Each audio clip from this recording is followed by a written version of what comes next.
book of Proverbs, chapter 21, and verse 1. The king's heart, his mind, is in the hand of the Lord, Yahweh, by Hashem Yahushua, as the rivers of water. He turneth it whithersoever he will. Every way of a man is right in his own eyes, but the Lord Yahweh by Hashem Yahushua pardoneth the hearts. The book of Proverbs, chapter 21, and verse 29. A wicked man hideth his face, but as for the upright, he directeth his way. All praises to Yahweh, by Hashem Yahushua, Wahara Kakodash, to the honors of the elders and the apostles of the great millstone. Shalom to the hopeful elect that seeking to be the elect of the nation of Israel, that scattered abroad amongst the heathen, some looking like the heathen. Beginning of the 144,000, preacher, teaching, the prophet, Shalom. Yeah, and Trump, Yahweh by Hashem Yahushua has the spirit on Trump to be defiant, to disobey his own authority figures. Alright? Remember the Supreme Court, the United States Supreme Court, told Trump, hey, shit, them tariffs you put on these countries are illegal, and you can't do it. What he go and do? He raised the tariffs from 10% to 15%. Alright? And what he's doing is, he's bringing, with him being defiant, he's hurting people. All right? He's hurting the other countries. But see, he's doing it trying to control the other countries, but at the same time, he's hurting his own citizens. All right? The people that he's supposed to be overseeing. All right? Which, he is supposed to be doing that. This is the time of prophecy. Yahweh Shema has a spirit on him to be doing these things. Remember, just as Pharaoh hardened his heart, Yahweh Shema has Esau hardened his. Yahweh Shema is in control. Alright, Proverbs 29 and 2, when the righteous are in authority, the people rejoice. No one's rejoicing. Alright? So the righteous is not in rule. But when the wicked bear rule, the people mourn. Everyone's mourning. So the wicked is ruling. And this is the cruel Lord in Isaiah 4. Alright, Donald Trump, man. Hey, as a matter of fact, when you get Isaiah 14, it says that the king of Babylon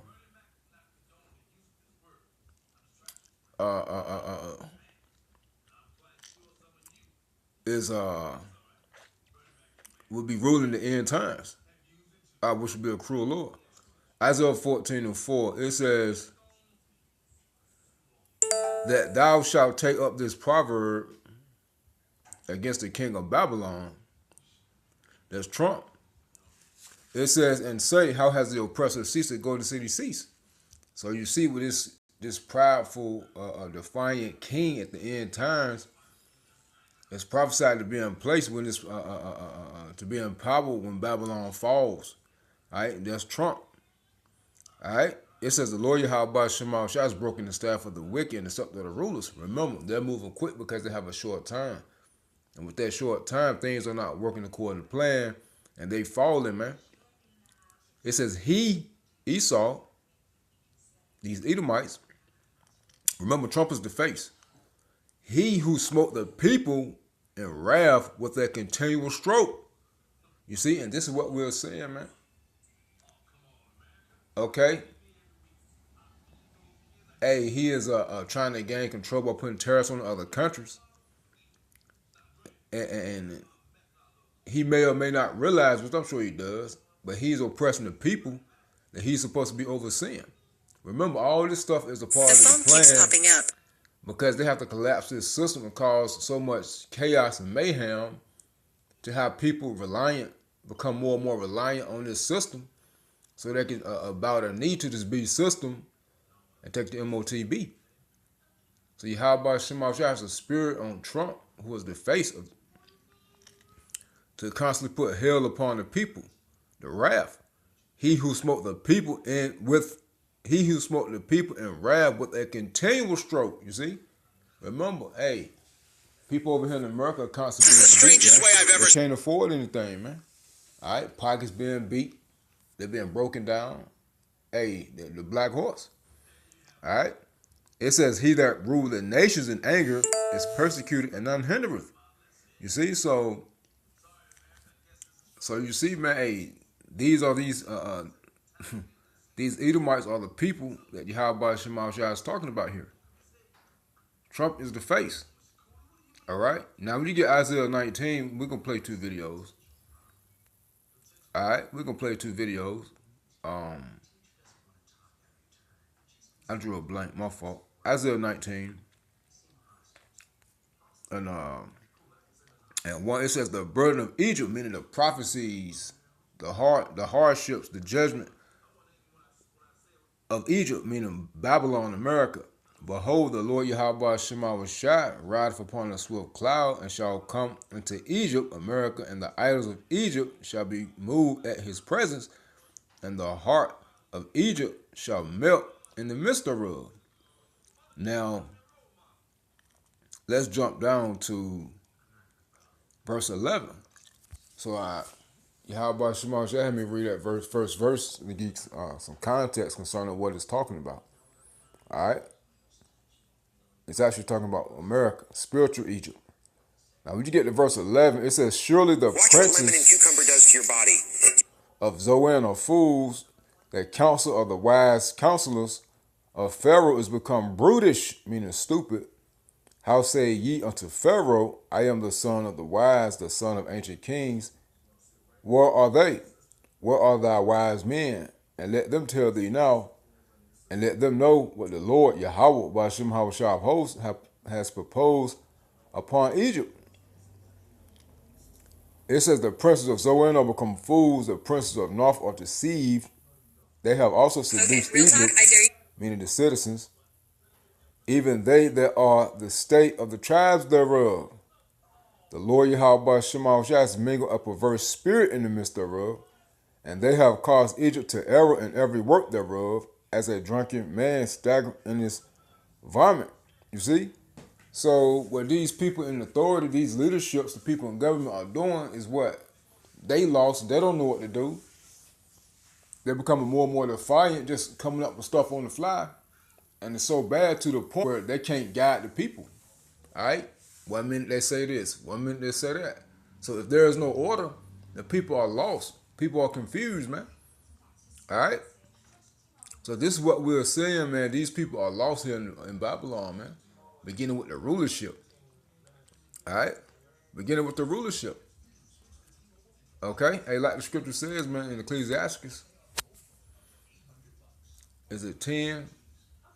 Such way as a king, so is the people. So that perverse spirit is also upon these rulers, man. All right? Trump, his administration, the people on down. It says, Ecclesiastes 10, the Wadi Habah Shemal Shai, and 2, as the judge of the people is himself, so are his officers. And what manner of man the ruler of the city is, such are all they that dwell therein. You see? You see that? So, this is what we're seeing, man. And just as Trump is defiant, the people are going to become defiant. It says, an unwise king destroyeth his people, but to the prudence of them which are in authority, the city shall be inhabited. And that's talking about the kingdom, man. Now, you get the definition of the word defiant. Let's get it real quick. It's one who rebels against government, all right? Or don't do what's being told, goes against authority. Defiant. Defiant. Openly resisting or disobeying, showing defiance. Symbol intransigent, resistant, you see? And this is Trump, man. All day. All right? Now, real quick before they play the videos, you got this right here. It says, 2 hours ago, Fox News, armed man shot and killed after unauthorized entry into Mar-a-Lago Secret Service. Suspect identified as 21-year-old Austin Tucker Martin of North Carolina. A man is in his early 20s was shot and killed early Sunday after allegedly breaching the security perimeter of President Donald Trump's Mar-a-Lago estate in Palm Beach, Florida. The U.S. Secret Service announced. The Secret Service said, oh no. Let's see if they'll let me read a little bit more.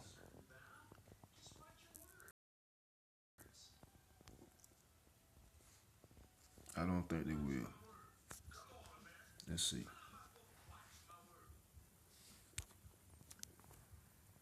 Hold on, y'all. It's doing the same thing right now. February 22nd, 2026. Hey, this month gone, man. It's already gone. You know what? I'll play this in 2 videos.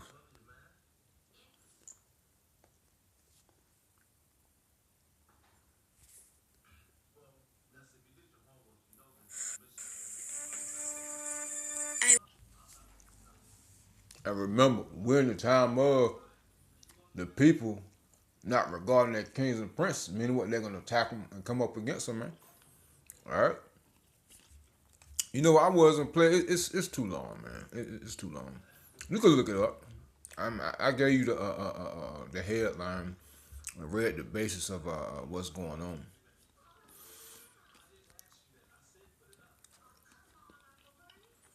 So like, things are only going to get worse. All right? Attacks on presidents, mayors, senators, more of these political figures. And you know that ramped up, a couple years ago.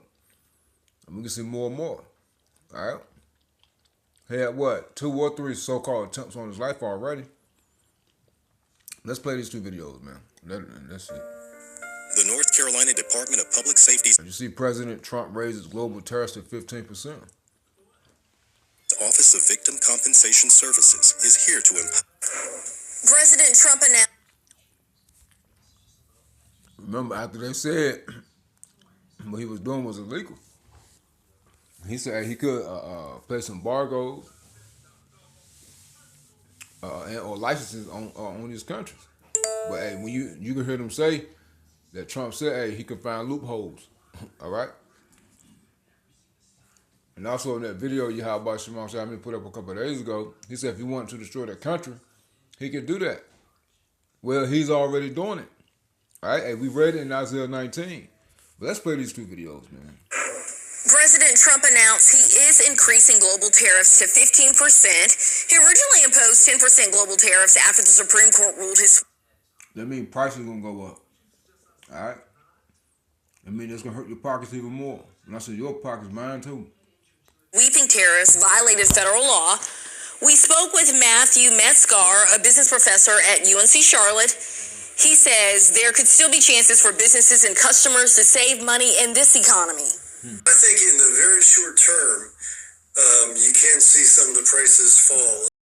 Like, for example, I was reading about a business that was waiting to bring in goods from China for them to sell here in the U.S., and they waited until the Supreme Court decision because now they can bring that good in with much lower tariffs. And so a lot of businesses then they have kind of a window, so to speak, where over the next 150 days they know the tariffs are going to be lower perhaps, and they may bring in more goods. U.S. Trade Representative Jamieson Greer says the administration is opening investigations on most major trading partners. Right now I want to take... This is another video right here. It says, tariffs are never going away. Trump plots new course after Supreme Court loss.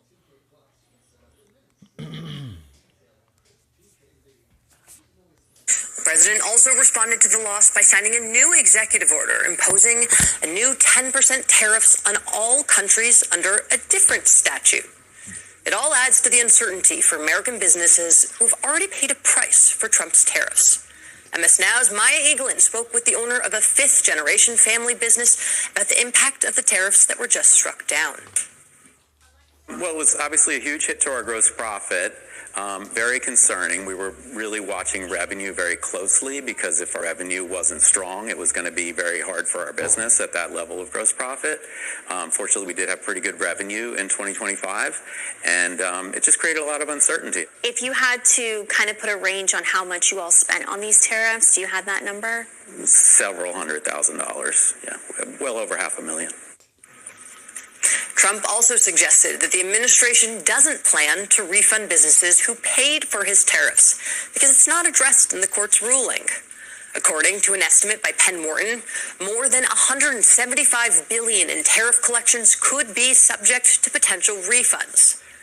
Joining us now, Tim O'Brien, Bloomberg Opinion Senior Executive Editor, and an MS Now political analyst, and Courtney Brown, Senior Economics Reporter for Axios. Courtney, help us kick off this momentous morning. Are tariffs gone? No. They were never going away. In fact, from Trump's comments yesterday, he almost sounded emboldened by the Supreme Court decision. He almost said, "Oh, you're going to tell me I can't do something? I might Exactly. I might make these tariffs even more painful than they were before." Obviously, I'm paraphrasing, but that was the tone of his comments yesterday. No economist I spoke to expected tariffs to go away. What they were surprised by was how quickly the administration patched together a plan to replace them. That was the only surprise. I think that's something that's so interesting about this. There's a few things, but one, tariffs in the usage of tariffs is something that Donald Trump believes in deeply, like it's one of his long-held beliefs way into the political realm. And the creativity... Sorry about that, y'all.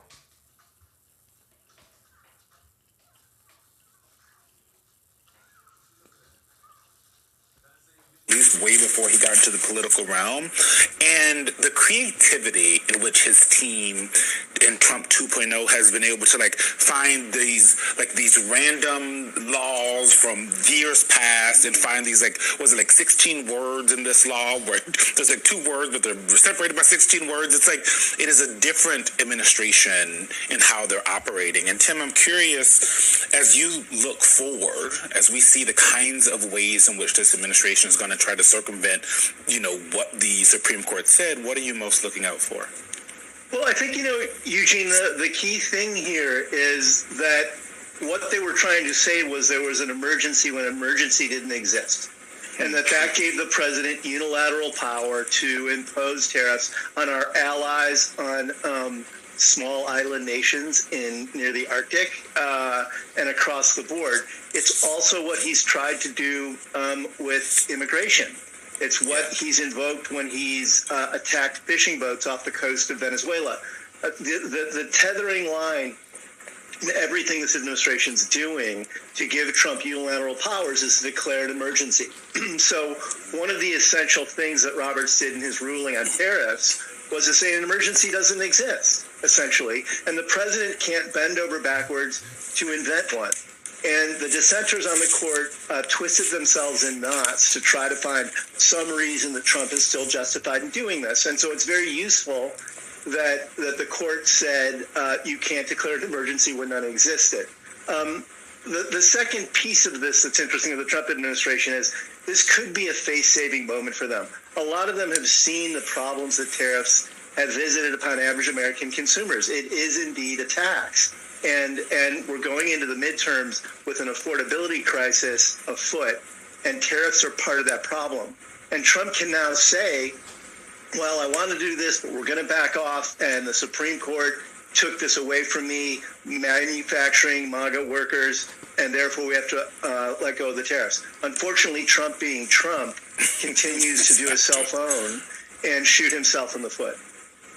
They're trying to help him. Here's not letting them help you. Exactly. Courtney, let's talk about affordability. And please explain why you keep saying like that. I keep saying it like Cartman from South Park because that's the way the president has been pronouncing the word affordability. That's not how he really responds. Affordability. He uses it. So my big question is, great, the Supreme Court said that these tariffs are unconstitutional. I bet most Americans who are watching, they're like, ooh, so am I going to get a refund? Hold on. Listen to what the Treasury Secretary had to say about it when he talked at the Dallas, where was he? Economic Club. Yeah, the Dallas Economic Club of Dallas yesterday. Watch this. It's short. Well, it's going to be a food fight going after $175 billion in it. So I got a feeling the American people won't see it. I got a feeling the American people won't see it. He's right. We are not going to get any kind of rebate check from anybody. Yeah, I wouldn't wait by the mailbox for your check. There's no check coming directly to consumers. Not even direct deposit.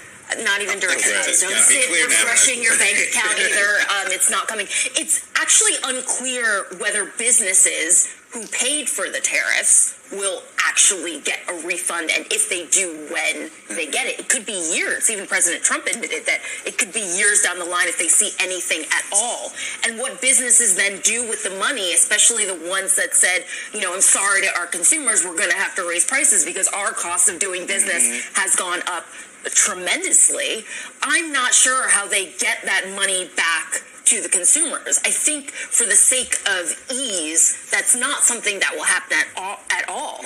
Is there a small business on Main Street somewhere that decides, hey, we finally got our refund, we won't raise prices for this reason? Sure, but I highly doubt that Walmart is going to roll back prices a lot to account for whatever refund that may or may not come.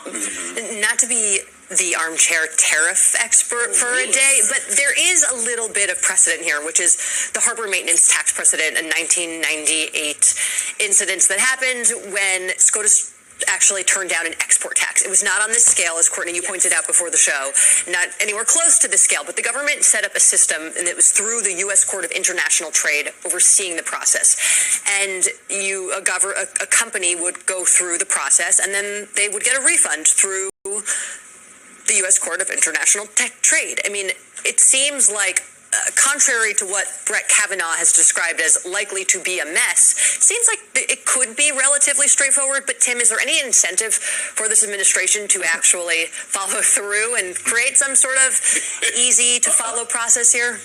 Well, if they want the $175 billion to wind up in boxes in Mar-a-Lago, it's probably not an incentive for them. But I'm with you, Jackie, on the idea that actually I don't think this is the kind of hurdle they claim it to be. Remember when Trump, over the past several months, kept bragging about how massive the tariff refunds or the tariff revenues were to the federal government. Those exist on ledgers, actually, at the Commerce Department. And Trump has promised that money on any number of occasions to make up for the Medicare costs, make up for some of the fallout from the big, beautiful tax bill, et cetera, et cetera. At one point, he promised, I think, a check for $1,000 to every American. And he made that all sound very easy and doable because, in all likelihood, there is a way to do this. And it's an amazing statement, I think, of disregard for the American public. And it's very arrogant when Scott Bessent says, no, you're just not going to see the money. Because the money exists within the federal ledgers. If they were interested in actually moving forward on this, they would.